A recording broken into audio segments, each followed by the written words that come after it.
حضرت زید ابن ارقم رضی اللہ عنہ حدیث ہے، قال اصحاب رسول اللہ صلی اللہ علیہ وسلم ما هذه اضاحی ہو یا رسول اللہ صلی اللہ علیہ وسلم، یہ قربانی کیا؟ قال سنت ابیکم ابراہیم، یہ تمہارے باپ حضرت ابراہیم علیہ السلام کی سنت۔ ایک اور روایت میں ہے کہ اس کے ہر بال کے بدلے ایک نیکی، اور یہ بھی ہے کہ قربانی اپنے صاحب کو اپنے اوپر بٹھا کر پل صراط کی راہداری اور پل صراط سے گزارے گی، یہ بھی اس کی فضیلت۔ اس لیے فرمایا کہ فربا اور اچھا جانور کا انتخاب کیا جائے قربانی کے لیے۔ عیب دار جانور، اس کے مسائل بے شمار، کون سا عیب پایا جائے تو قربانی ہو جائے گی، کون سا عیب پایا جائے تو قربانی نہ ہوگی، اس کی تو پوری بحث ہمارے کتب فقہ میں موجود ہے۔ تو اس لیے قربانی ہی کرنا اس مہینے میں جس پر واجب، اس کے لیے یہی ضروری،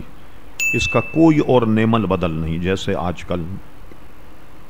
پرویزی اور اس قسم کے لادین فرقے اپنے آپ کو اسلامی کہتے ہیں کہ صاحب قربانی کی رقم کسی غریب کو دے دی جائے، یتیم خانے میں دے دی جائے،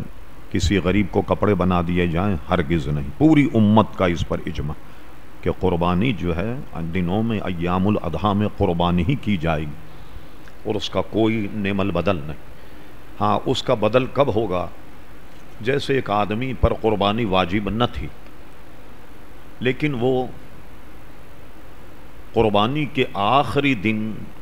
کوئی پیسے آئے اور اس پہ قربانی واجب ہو گئی، اور جانور لینے گیا تو جانور نہیں ملا،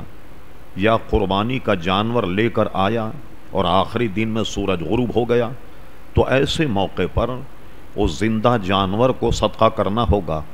یا اوسط جس درجے کی قربانی ہوتی ہے اتنی رقم اس کو صدقہ کرنی ہوگی، ورنہ جس نے ایام پا لیے، وقت ہے، پیسے ہیں، اس پر واجب ہے، تو سوائے قربانی کے